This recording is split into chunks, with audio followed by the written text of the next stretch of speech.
really crucial there. So obviously we'll draw a lot of that out during the session this afternoon. So good to see you all, and welcome to our webinar, where the theme for today is stepping out of your comfort zone with confidence.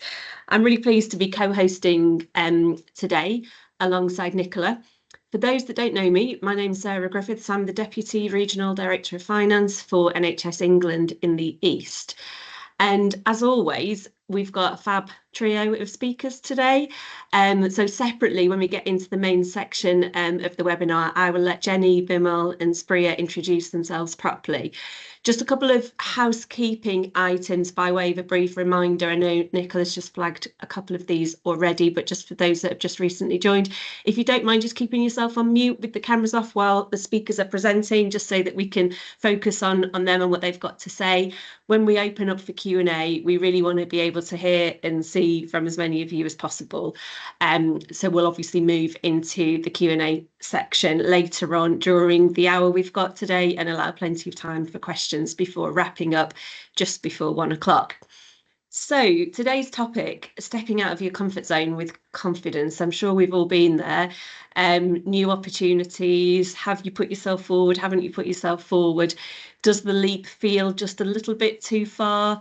Or maybe you've put yourself forward, but then perhaps confidence has held you back and you've not felt you've made the most of the opportunity.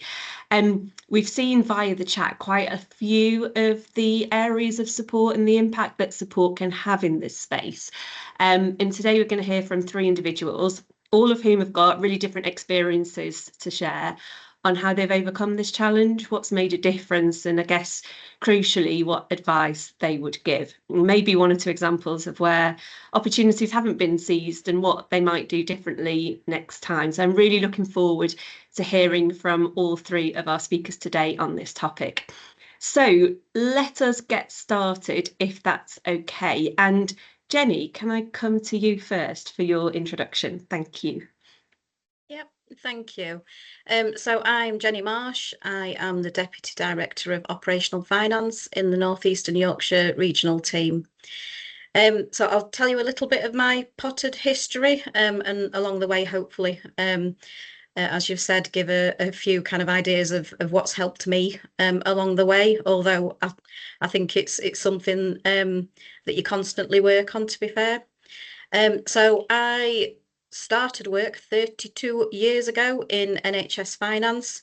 I've had roles spanning, I think I was 7 years in acute, 10 years in PCTs, which were the predecessors for CCGs and obviously now ICBs.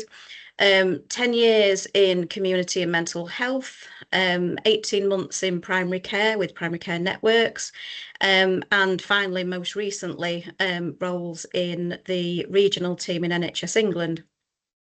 It's probably fair to say, going back all those years ago, 32 years ago, and a bit more, I absolutely never intended to become an accountant.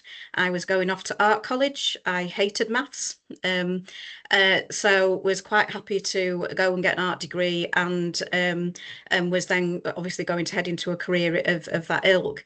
Never got to art college because over the summer, whilst I was waiting for my A-level results, I was offered just a little interim role, just tapping numbers into what was then a SuperCalc 1, 2, 3 spreadsheet, which shows how old I am. But what that then turned into, by the end of that summer, I was offered a trainee accountant role.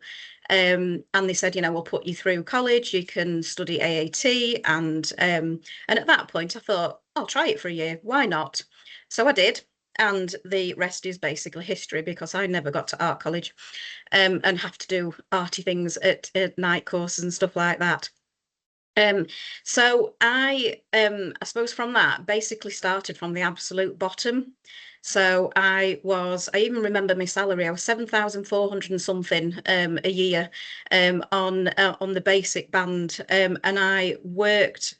Probably best way to describe it is I worked my ass off. I worked lots and lots of hours, and I studied, and at the same time qualified in AAT, and then went on to do SEMA to become a chartered accountant. And I suppose as soon as I got AAT, something just kicked in with me, and the ambition particularly kicked in.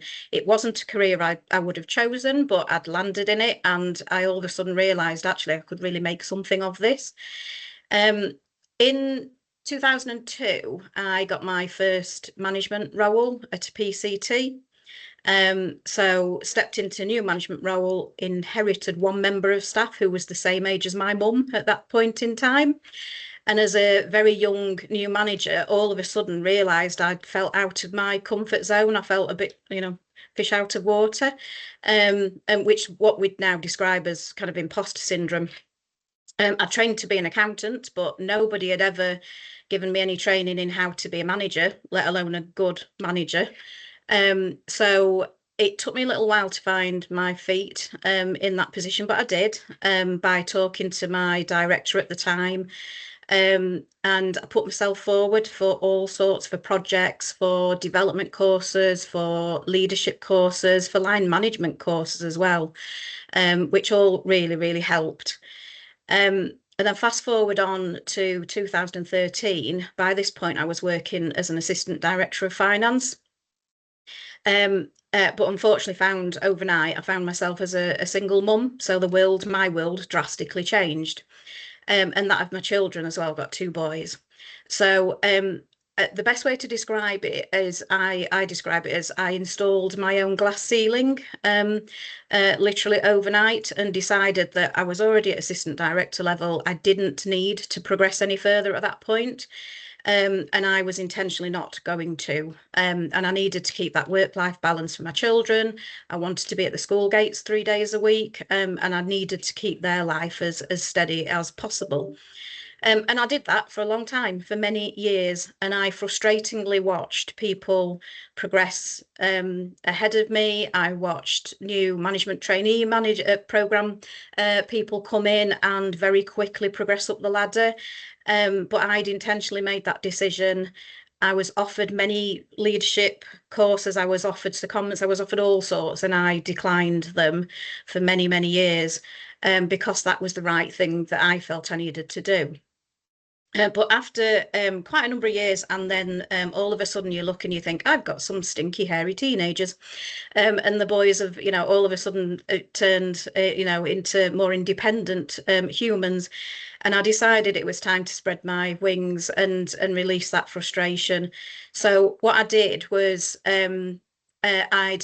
luckily I'd had a finance director who was very supportive and had asked me to do all sorts. I'd kept getting involved in all sorts of projects and programs, putting myself forward for things in my role to demonstrate stretch and for me to learn things. And by this point, I'd worked in many sectors in the NHS, so I'd got a lot of experience behind me. I went and did a couple of secondments. These were really key turning points for me. So I did a secondment to help my trust at the time form a strategic alliance with a new GP federation that was setting up, and helped them set up primary care networks and the actual federation itself. And they asked me to be their CFO, which was a miniature organisation. So, in context of a trust, there is no comparison, but it was brilliant experience. So I did that for 18 months.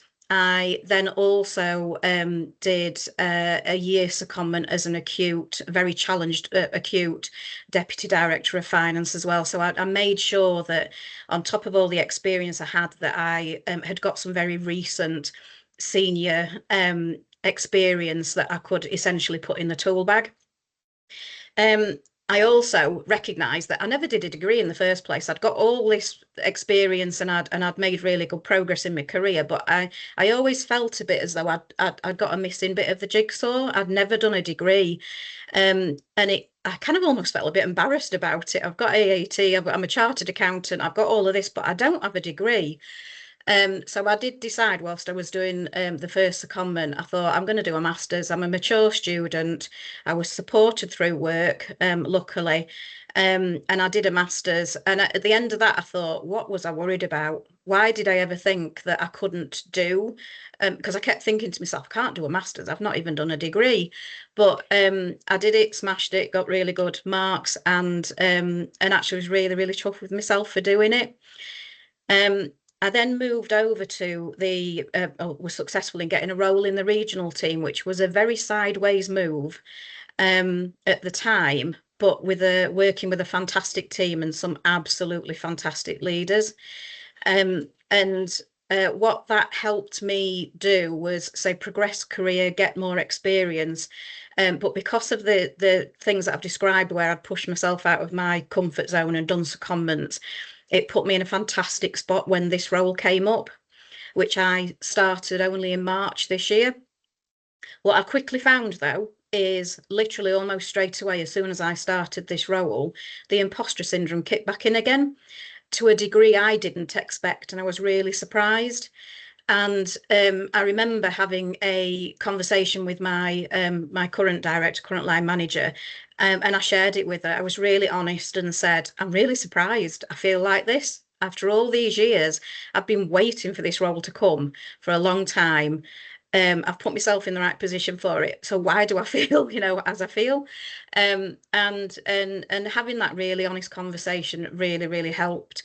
And just, in terms of getting my feet under the table, getting to grip with the role, it's a really big patch that we cover, getting to know people quickly, etc. I found my feet, but that really honest conversation with my line manager was really important.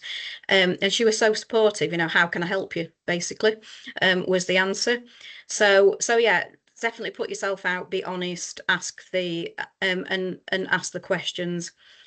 So in wrap up, for me, what's really, really helped is I've always throughout my career put my hand up. What projects can I get involved with? How can I spread how can I gain more knowledge? How can I work with a mix of different people? I've put myself forward for training courses, for leadership development courses, and fundamentally just being honest along that journey. So that's me. Thank you, Jenny. Thank you for sharing that intro, and I'm sure we'll come back to some of those themes as well. Really kind of honest view of your career journey so far, and some of the considerations throughout. So thank you for that. Can I come to you now, Bimal, for a little bit of an introduction and a few words around your experiences in this space? Sure. Thanks. Sure. Just as I saw the lobby coming in, I've seen so many people that have been part of my career over the 25 years. It's really been nice. So hello to everyone that I've met in the NHS. So I've been in the NHS. I'm Bimal Patel, Chief Finance Officer at North Middlesex University Hospital. Been in the NHS for 25 years, mainly in provider, actually. So I've just completed a recent stint in the ICB, and I'll talk through that a little bit. First, just thank you for letting me speak today. We do want this to be an interactive session, so of course I'm happy to take any questions at the end. I've been asked to share a bit about my career and where I've kind of stepped out of the comfort zone. One thing I'll say is that I've always challenged myself. There's probably just a part of me, probably from childhood and being a child at times, that whenever someone told me I couldn't do something, I felt compelled to prove them wrong. So what I've done in my career, I started in my career in 2000 as an information analyst, actually, at a community mental health trust covering maternity leave role. The job was advertised in a local paper. Yes, and I think Jenny and I both have said, yes, I am that old, when adverts were put into local newspapers. My first real interaction with the CFO was a gentleman named Winston Weir. And to be honest, I was really nervous meeting him. I'd probably just come out of university, partly, and if anyone knows Winston, because of his imposing stature. He was over 6'7" tall and built like a heavyweight boxer. So when we met, he asked me what role I wanted to pursue. And imagine I'm a bit nervous meeting him, and without thinking, I just blurted out, I want your job. That could have been a career-limiting move by me, but actually he took it in good humour, and he's always been someone that I've been able to just text if I ever had an issue, and I often reflect on that moment with a smile. So sometimes I do think about the things that have happened in my career that just make me smile over time. I spent many years at West Middlesex. I moved between roles every few years, probably every 3 years-ish, with most of my time spent in management accounting. It was really my safe space. And that was a bit where in 2008, I became head of financial management. But I was fortunate enough to work with a manager who saw potential in me and suggested I take a sideways move to head of financial control in financial accounting. So just to broaden my experience, to kind of get me out of my safe space of management accounting, because I'd been doing that for a number of years. It was one of the first times I kind of saw leadership and how it could really truly change your career trajectory. So I often tell people that that I mentor, try and seek a rounded understanding of finance. It's really invaluable to your future growth. And doesn't matter if it's a sideways move, people are always too easily ready to move up bands, but actually keep yourself grounded and actually really try and understand finance a bit better. After a few years in that role, I felt ready to step up. There's only so many year ends I could do. A deputy CFO role came up at the same trust, and I applied and got the job. At the same time, we were going through an acquisition with Chelsea Westminster Hospital, and it was a challenging time for the finance function. It was probably one of the most difficult times I had in my career, and the team that were around me were really going through some significant change. But while I was there at that point, I briefly also covered the finance director role, which marked my first board level role in 2014. As the acquisition moved forward, many executives left the trust. The chief exec at the time, who I'd worked with for many, many years, invited me to join her in her new organisation, London Northwest, as deputy CFO. Now, there's sometimes in your career when your chief exec asks you to come and join them, a chief exec, something you don't really say no. But it was hard for me because I was moving from West Middlesex I'd been in 15, 16 years. So that was a really difficult choice for me, and it was local to where I lived. But I think building that strong network and professional relationship is really crucial because it really helps you kind of get into your next role. I can't stress enough how important that is to stay in touch with people throughout your career. I spent 4 incredible years at London Northwest. I was deputy CFO. I had a manager who really invested in my development, and together we agreed we would do a couple of kind of programs. I did the Aspiring FD program. I also did the one that was probably more life-changing for me, was a NIBEVAN program. I don't know how many people have actually done that on this course, but I definitely recommend it for those that are looking and who feel they're ready for an exec role. But you do have to agree that with your manager, because they have to believe in that you're also ready for that exec role. So there's a bit about self-belief, but there's also about being able to show your own competencies. Although I had the opportunity to apply for the CFO role at the same trust, I ultimately felt the trust was too large for me to step into the role as my first CFO position. Sometimes you just have to recognize yourself or through your network that sometimes the role might be a little bit too big in this step. So I decided to go for a smaller DGH at North Middlesex. So that's where I've been. I joined in March 2020. We know what happened there, don't we? All CFOs were uncertain of what was about to unfold. I had a new team. I had an unprecedented crisis to manage. I felt a little lost at that point, but my approach was to stay close to the executive team, watch, learn, and support where I could. One piece of advice I always give to people is that, when you're in a role, stay close to colleagues at work. So, for example, if you're a deputy CFO, stay connected to your deputy HR directors, stay connected to your deputy COOs, because they'll be the people that will be really invaluable to you. So I stayed really connected to the exec team. The other thing I always say to people is that as a CFO, you'll also inherit teams that you may not have managed before. As an example, during the pandemic, I managed IT, so I had to get everyone working remotely. I had procurement under me, so I had to make sure there was enough PPE. So whilst I wasn't finance related, I have to still make sure that I get all the other functions, and I'm not an expert in any of those things. So as a CFO, you become, you have to deal with managing ambiguity. It was a steep learning curve, but it was also incredibly rewarding. Whilst at North Middlesex, I wasn't quite content with stopping at being a CFO. In 2022, I successfully applied for being a deputy chief exec role. I actually went up against the medical director at the time. So I thought I didn't stand much of a chance, but actually speaking to different colleagues within the organisation, they were really supportive of me going for that role, and it gave me a lot more insight into understanding patient safety and quality and how the hospital operation works, but also I could influence financial strategy in a different way. In 2023, I stepped out of my comfort zone again and took on the secondment as CFO for North Central London ICB for 10 months. That was an incredible experience. I'd never been into commissioning. It wasn't something that I was initially interested in, but working with the team was excellent, and it was definitely a fantastic learning experience. And I do encourage everyone to kind of broaden their thoughts about where they want to work. But now I look ahead in my career. I'm back at North Middlesex, but I will be returning to London Northwest now. The organisation I felt initially was I was where I didn't make the step up into CFO, but I will now be going back there as their CFO in January 2025. I'm kind of going back to an organisation with the experience and skills that I've gained over the years. I feel ready to take on that challenge. Look, I've gone through a lot of my roles. I haven't talked too much around my disappointments, but there have been many disappointments in my career, roles that I went for and why, but we'll probably explore some of those through the questions that everyone asks. Lastly, I'm conscious that I'm speaking at a Women in Leadership event. I will say one thing, throughout my career, I've had the privilege of working with some amazing female CEOs and CFOs who've been incredible role models to me. I've learned so much from them, and they continue to inspire me. I'm always seeking their advice and guidance and continue to do so, especially those that no longer work in the NHS, but have always been available to me. Thank you. Thank you, Bimal. And yeah, congratulations on your new role next year.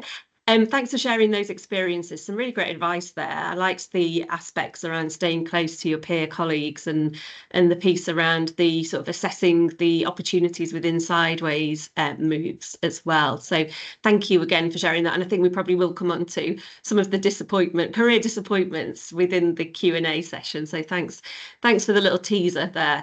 But before we do that, let me come next to Spriha, if that's okay, for your introductions and a little bit of your career history as well. Thank you.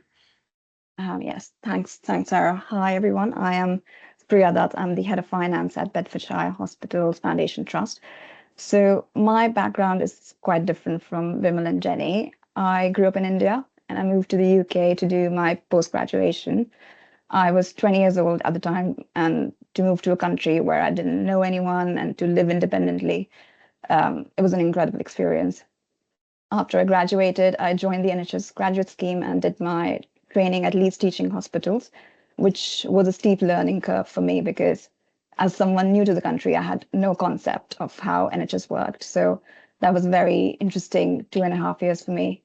After the scheme, I moved to London and joined Royal Brompton as a deputy finance manager, and then moved to Barts Health as a finance manager, and then upwards within trust into senior FM, and then the deputy head of finance role. I was quite driven and progressed quite quickly through the roles until I reached the deputy HOF level. About 2 years into the role, I knew I had outgrown it and I needed the next challenge. But the next step up felt like a huge leap because there was a step change in the level of accountability. I would look at what the head of finance does, and there were some aspects of the role where I thought, yes, I can absolutely do this. But there were others where I felt really apprehensive. I wasn't sure if I was ready for that level of responsibility. I would constantly compare myself to senior colleagues and how they present themselves, and would find myself lacking in many ways. And the thing is, I was getting good feedback at work and I had the support from senior colleagues to pursue the next step up. But still, I didn't think I was cut out for it.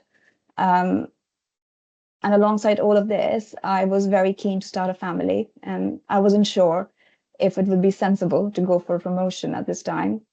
I didn't know how I could juggle the extra responsibilities at work with being a new mother. I have a very supportive husband, and he's great, but he has a demanding job as well. And our families live in India, so we don't even have that proverbial village to support us. So as Jenny just described that perfectly earlier, I installed my very own glass ceiling and decided I'm not going to apply for a more senior role. Anyway, I got pregnant in 2020, COVID happened, and life changed on so many levels. Like most first-time parents, I was obsessed with my daughter, and I genuinely did not spare a single thought to my career in that 1 year of mat leave. My plan was to come back, stay put for a couple of years, focus on family, and then think about next steps. But that plan didn't really work.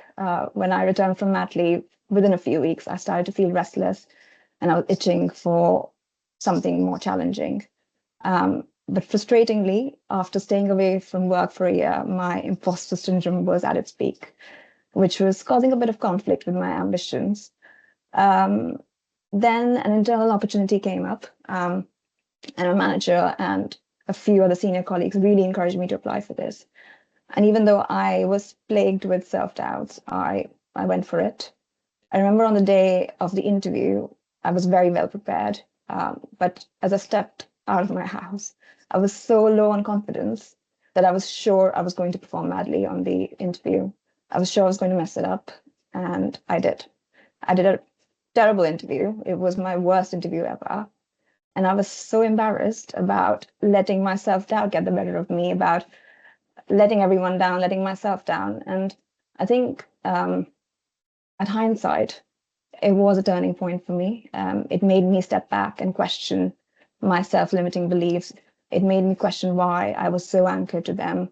I started to think more about my strengths, what I bring to the table, how I could get better at that. But things that made me nervous about the step up, I agreed with my manager that I would start taking the lead on those things wherever possible to get more comfortable with them, get more exposure to them. And I think that really helped in reframing my thought process and in terms of assessing my readiness for the next role. A few months later, another role came up for the head of finance at Bedfordshire Hospitals. I spoke to a couple of people who knew about the organization and the team, and the feedback was very positive about the team culture. Their values aligned with me. So it sounded perfect, sounded like a good role, great organization. But there were two problems. One was that at this point, I was 6 months pregnant with my second child. So not the best timing. It was hard enough to do my current role with one child, but to take a promotion and then manage that with a baby and a toddler, it felt impossible. And the second problem was if I got the job, the only way to get to work would be for me to drive, and I didn't know how to. But this time, I didn't let these factors talk me out of pursuing the role. I think it was the acceptance that there will never be a perfect time. The opportunity is now, and I have to go for it. So I applied for the role, interviewed for it, I got it. And what followed was the most intense 2 months of driving lessons. At 8.5 months pregnant, I gave my driving test and passed. Labor had nothing on me after all the stress that I had those 2 months. I joined my new role after I came back from mat leave, and it was, of course, very demanding to settle into a new role, build those relationships, balance that with the challenges that come with managing two very young children. It was hard work. It is hard work. It takes a lot of planning. There's very little downtime. And to be honest, there are days when I feel like I'm failing at everything. But then there are days where I feel like I'm this incredible superwoman. But I don't think I would experience those highs, but had I not challenged myself at that time and challenged those mental barriers to pursue what I really wanted to. And I think sometimes we discount ourselves out of opportunities by focusing too much on our gaps and don't recognize our strengths and don't reflect on how much we've overcome in the past. I think if we reflected more on our achievements, we would be far more confident about approaching new challenges. Thank you. Thank you, Spriha. I think Sophie's probably put it perfectly in the chat around what an incredible story. So thank you so much for sharing that with us.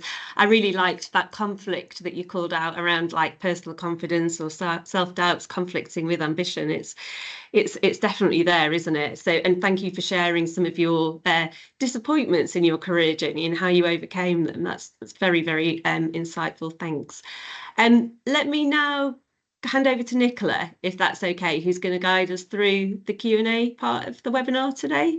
Yeah, thanks. Thank you. I've got so many questions to kick off with, but I'm hoping that the audience will also ask some questions as well. But before we do that, I just want to highlight that we went through 185 as a sort of the highest number we've ever had in one webinar today. And I'm absolutely delighted that we've gone through that number, particularly when we've just heard 3 such awesome and inspirational stories as well, to have our highest amount of people in a webinar where you 3 have just shared such inspirational, honest stories of your backgrounds, your experiences, your career so far, and some of the challenges you've gone through and the amazing things that you've achieved. You know, to showcase that to such a wide audience, it hopefully has an impact on certain different people in different ways. So thank you for that. So first question that I have to sort of kick things off, and then please do put your questions in chat or put your hand up if you want to ask a question. We spoke there, I think each one of you spoke about your ambition and your drive, and it's very clear. Jenny going through, you know, from NHS at age 17 and going through every single role. Bimal going across different functions to really gain quite a wide experience so that you understood your craft much better, and also putting yourself out there for different opportunities. And Spriha, what you went through at 8 months pregnant, sitting your driving test when you already have one kid and another one on the way to get that promotion. I think it's just, you know, phenomenal. It shows you about drive. But we spoke about also then the conflict with imposter syndrome that I think each one of you has probably had when you've made that step up. So who have you looked to for support when you've had that conflict between your ambition and drive to progress, but also something inside of you saying, not sure you can do that? Who's helped you? Shall we start with Jenny? Should we go with you first, if that's okay? Yeah, that's fine. I probably mentioned a few just in terms of, I mean, I've been really lucky that most of my line managers throughout my career have been really supportive. But you also have to put the work in as well. So, you know, if you're not performing, if you're not showing up in the way that you need to, then, you know, it makes life harder for your line manager to support you as well. So, but I have been really, really lucky in that. And just being able to be honest with them about, actually, I want to progress. I've had really open conversations along my career where I've felt as though I could just knock on the door and say, I'm really interested in this role that's come up in a different organisation. So being able to have that open conversation with my line manager and ask for some support in that has been very helpful. I've had different mentors along the way, which I think is really important, and they do need to change sometimes dependent on where you are in your career and what you're looking to do and the kind of next set of challenges.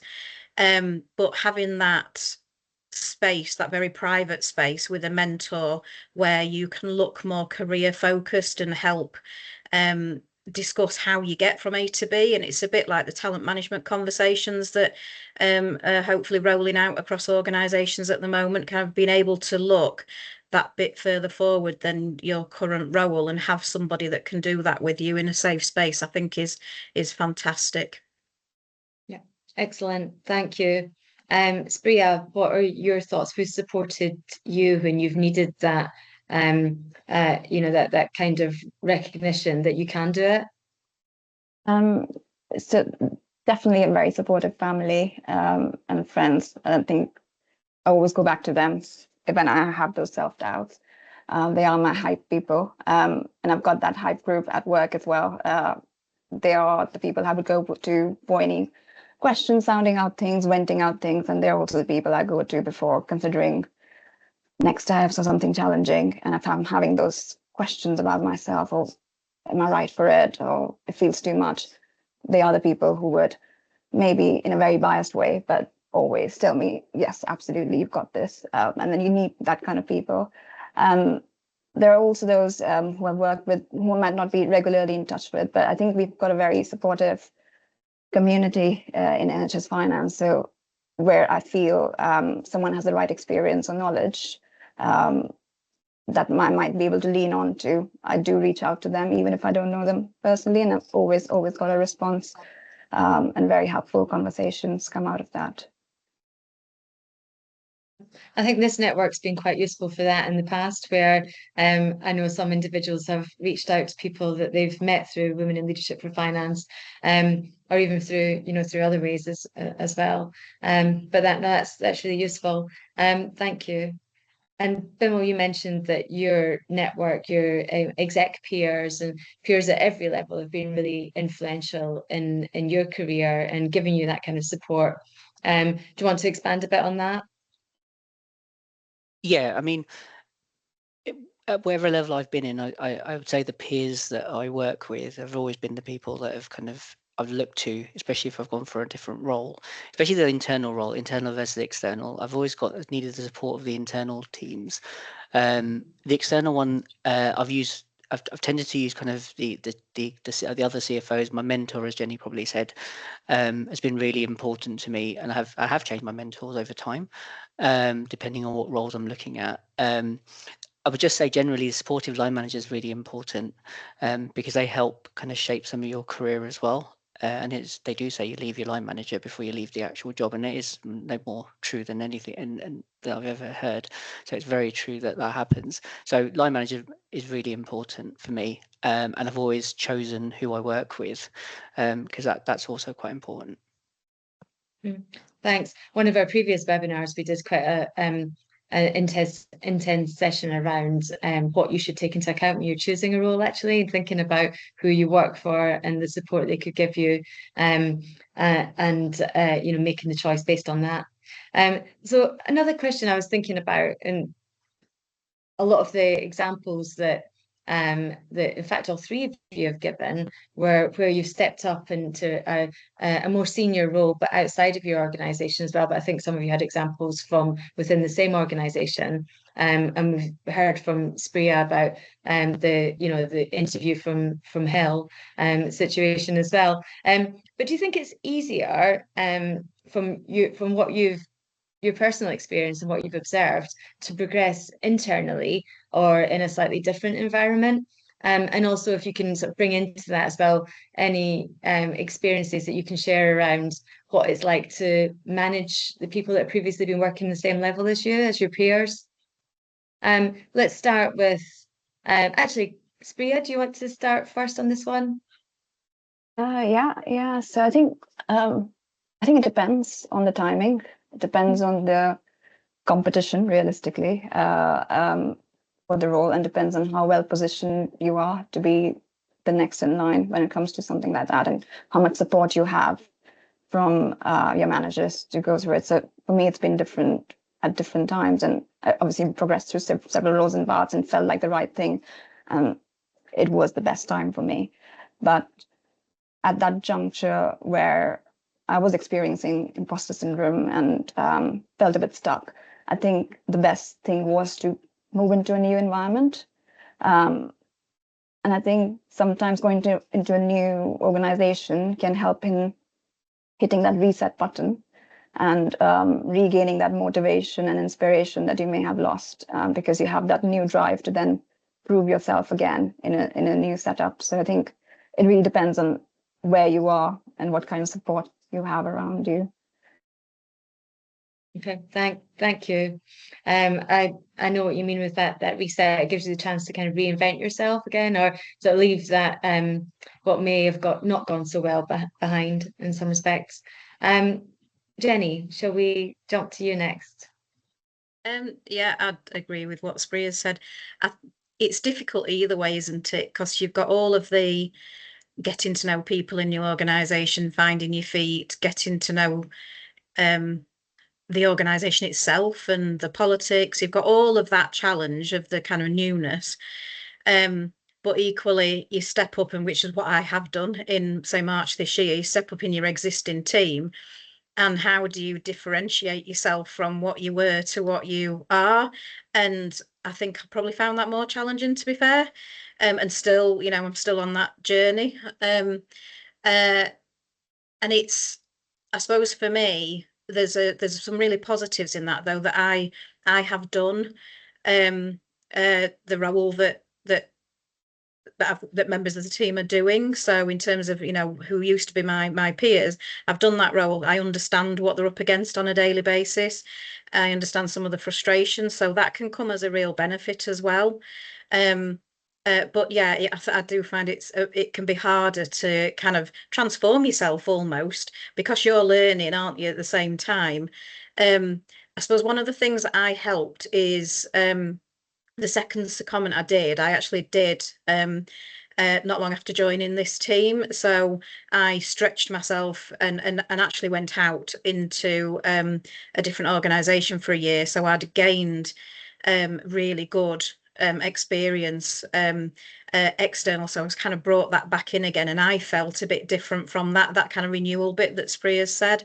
And it helped me give me that kind of push forward as well. But I'd definitely say it's harder internally.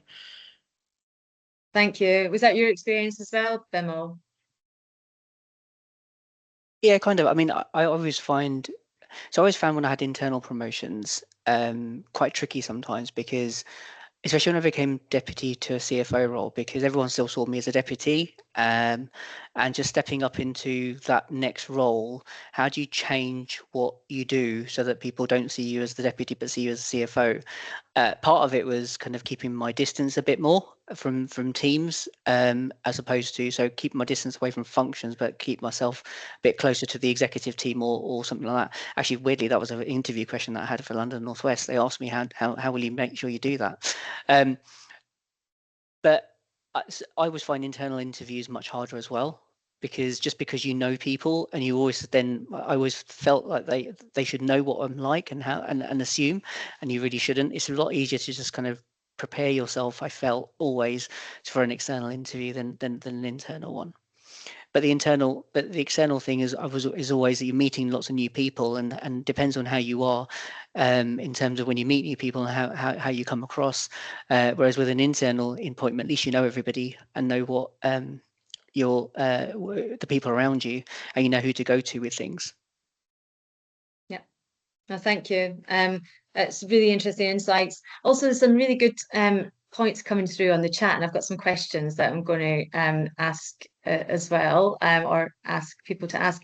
But just a couple of things that people have picked up on. Someone has said, who was it now?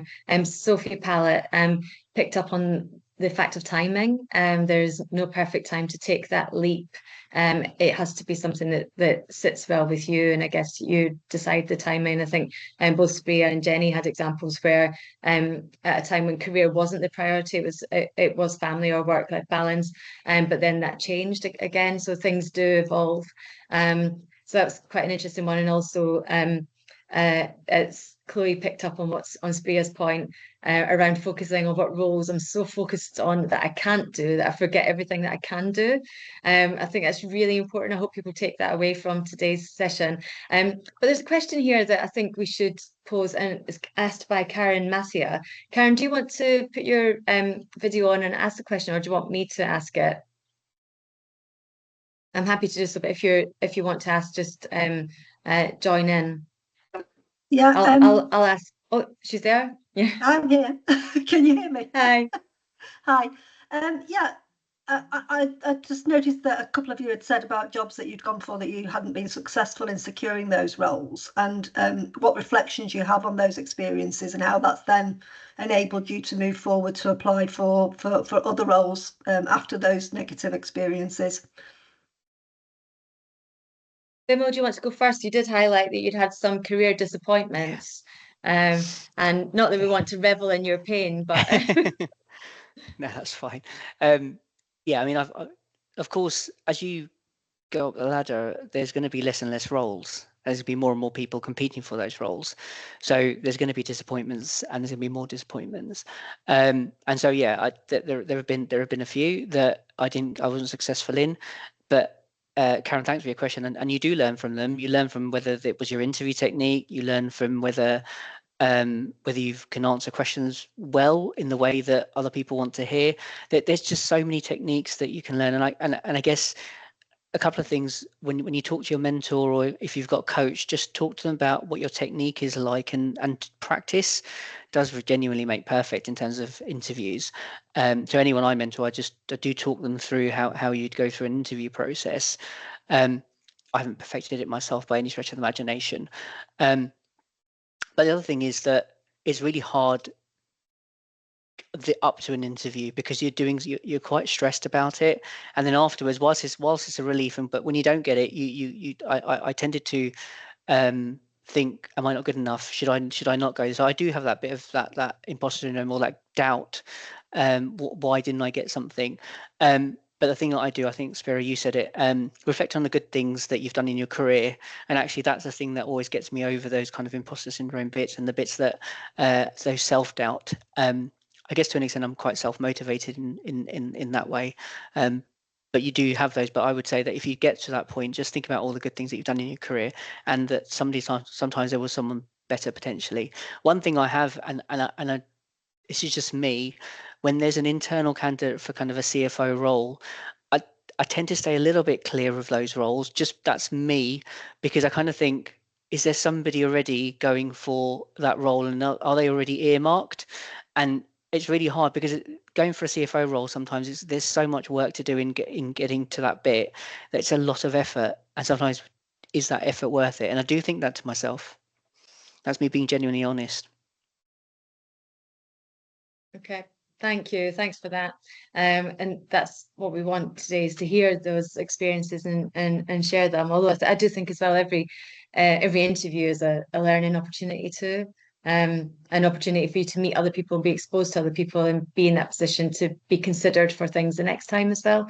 So it's tricky, isn't it? Jenny or Spriha, do either of you have a specific an answer that you want to showcase for Karen's question?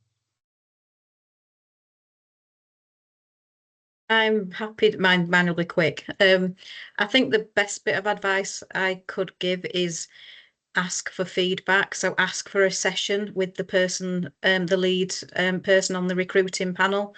As brutal and as cringy as that can be, to have somebody tell you how you performed and what you didn't do so well in the interview, it is absolutely crucial to your learning how to develop going forward, and really listen to that feedback. And as Bimal said, some of it might be your technique or your style, because the simple things like we always say in our interview processes, that no matter what the question is, even if it's a in principle question, how would you deal with a particular scenario, do the kind of answer the question, but always try to give an example as well, to bring your experience into that answer. So it's not just how you would potentially deal with something. Try to kind of, if you can, for every question, bring an example into that as well. But yeah, I've the few that I've not got through my career, I've always said, could I please have a conversation with you? And luckily those people have said yes, and I've learned from them and taken them forward.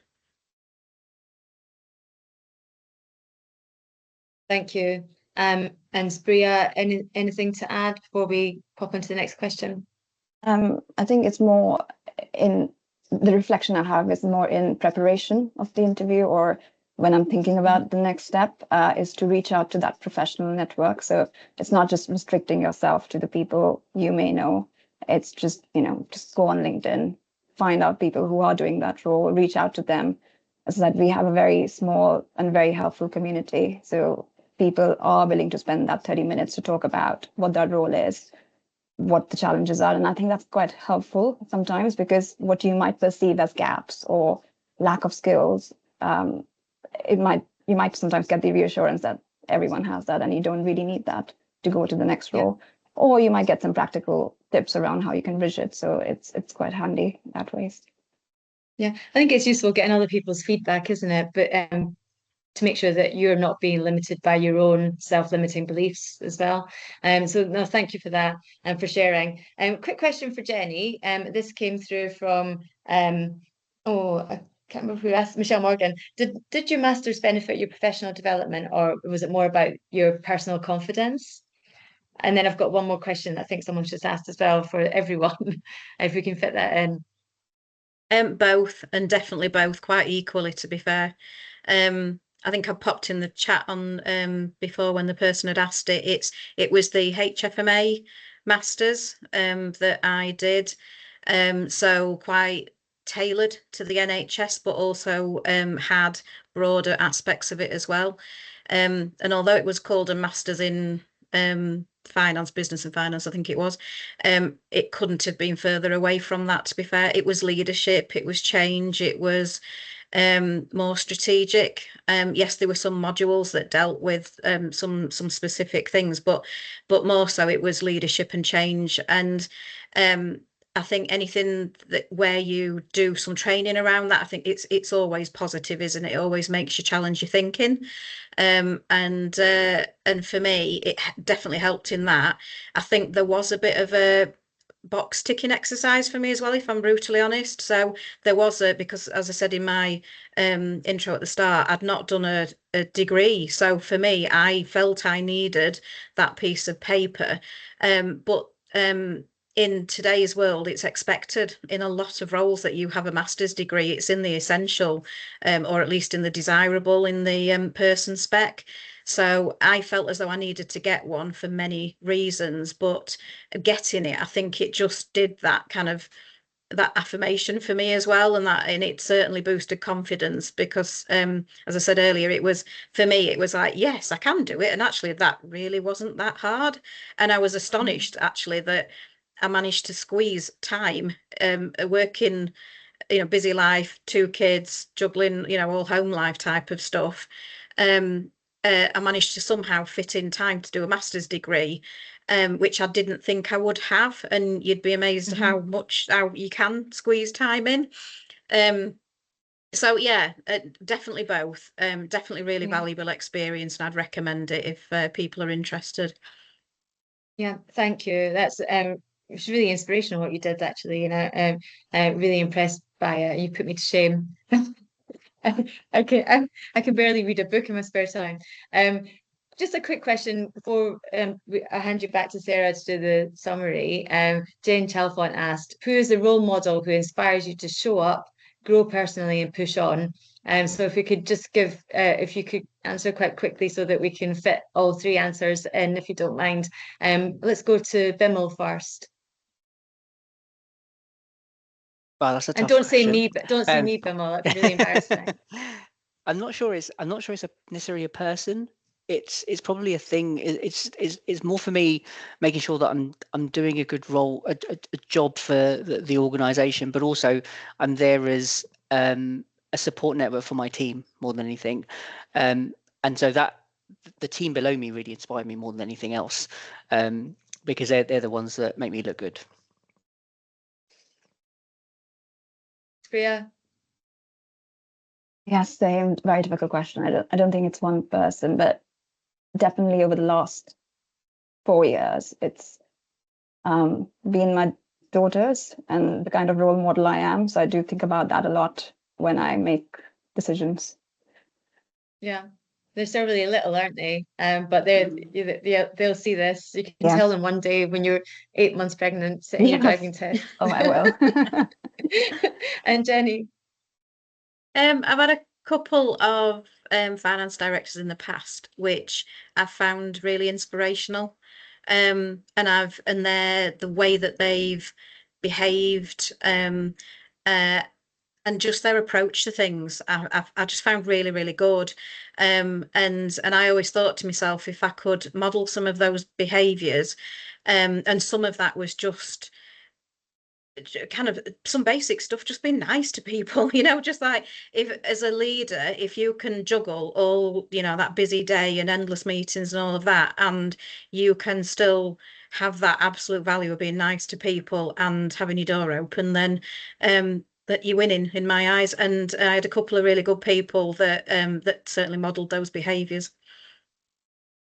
Thank you. I think we're just about time then to do a wrap up from Sarah. So I'll hand you back to Sarah, but I'll be staying on after the chat if you want to, if anyone wants to stay on for sort of 5-10 minutes after.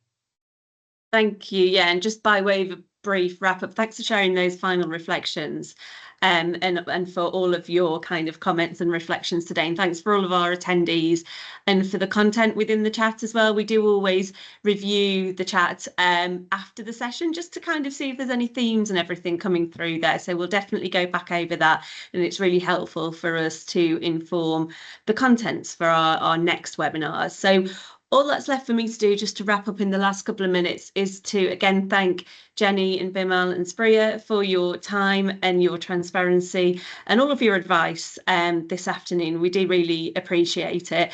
As Nicola says, there'll be a couple of us who are happy to stick around for a few minutes after 1 o'clock just to continue the discussion informally. So if you're able to do that, please feel free to do so.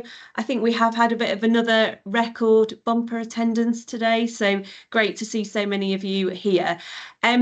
We are busy working on the next webinar, so you might remember the last time we got together there was a theme around what the differing approaches are to workplace flexibility.